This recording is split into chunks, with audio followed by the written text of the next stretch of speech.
भारती अपने मायके जा रही है भैया। अच्छा, ये तो बहुत अच्छी बात है। जब से तुम्हारी शादी हुई तुम भी अपने ससुराल नहीं गए। तुम भी 2-4 दिन के लिए हो आओ। लेकिन मैं नहीं जा रहा भैया। कैसी बात कर रहे हो? बहू को अकेले कैसे भेज सकते हैं? यहां का काम तो होता रहेगा, तुम भी चले जाओ। ये बात नहीं है भैया। अगर इसका इरादा वहां से जाकर वापस आने का है तो जा सकता हूं, पर ये मैके से आना नहीं चाहती। राजा, ये तू कैसी बातें कर रहा है? शादी हुए अभी 4 महीने भी नहीं हुए और तू पत्नी को मायके भेज रहा है। इस बारे में गांव के लोगों को पता चलने पर हमारी कितनी बदनामी होगी, कभी इस बारे में सोचा है तूने?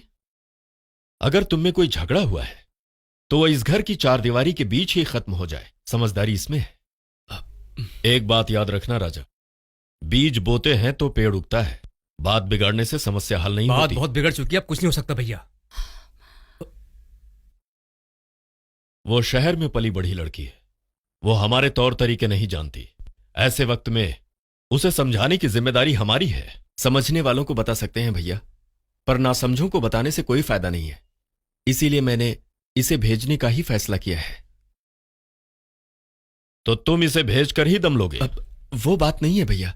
राजा, पत्नी क्या होती है, उसकी जिंदगी में अहमियत क्या है, अगर तुम जानते तो ऐसा फैसला कभी नहीं लेते मेरे भाई। अगर हमें कुछ होता है तो मां का रोना, और मां को कुछ होता है तो हमारे दुखी होने में कोई हैरानी की बात नहीं, क्योंकि हमारा रिश्ता खून से जुड़ा होता है। वो बंधन भगवान से गहरा होता है। लेकिन कहीं और पैदा हुई, कहीं और पली बढ़ी, जब वही लड़की हमारे घर में कदम रखती है और अपना सब कुछ समर्पित करती है, जब हम उसे ही नहीं समझ पाते और अचानक उसे भला बुरा कहने लगते हैं, तो वो तो दुखी होती ही है। आज के कंप्यूटर के जमाने में मंगलसूत्र की भी इज्जत की जाती है। मतलब उसकी महानता पहनाने वाले की नहीं, पहनने वाले की है। क्योंकि जिसके हाथों वो मंगलसूत्र पहनती है, उसी के साथ वो पूरी जिंदगी बिता देती है। पत्नी आग जैसी होती है राजा। उसकी अहमियत जानकर रहोगे तो पूरी जिंदगी वो दिया बनकर उजाला देगी, और अगर अहमियत भूल गए तो ज्वाला बनकर पूरे घर को भस्म कर देगी। ऐसी शक्तिशाली होती है पत्नी। मुझे माफ कर दीजिए भैया। आचार्य जी। जी मालिक। प्रॉपर्टी के सारे कागजात लेकर आइए। जी ठीक है।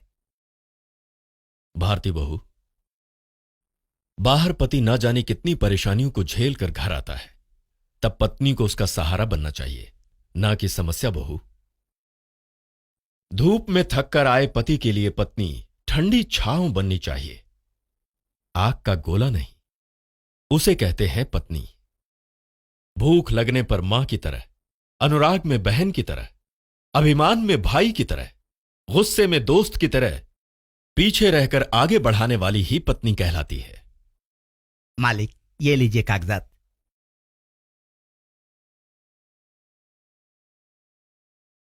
भारती, हमारी जायदाद कहां कहां कितनी है हम खुद नहीं जानते। उनके सारे कागजात ये हैं।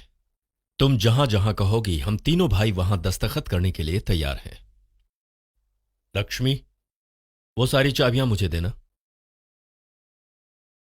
आज से इस घर की सारी जिम्मेदारी तुम्हारे हाथों में है।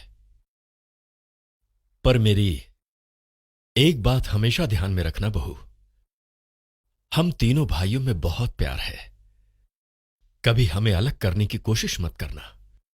अगर ऐसा हुआ तो हम जीते जी मर जाएंगे। भारती, पति पत्नी के रिश्ते के बारे में और परिवार के प्यार के बारे में एक अंग्रेजी कवि ने सच कहा है, the relationship between 2 persons of a family must be like fish and water, but you should not be like a fish and a fisherman. यह बचपन में किसी किताब में मैंने पढ़ा था। तुम्हें इंग्लिश में बोलूंगा तो तुम जल्दी समझ जाओगी। यही सोचकर मैंने तुमसे कहा, अगर तुम्हें कुछ बुरा लगा हो बहू बेटा, तो मुझे माफ कर देना।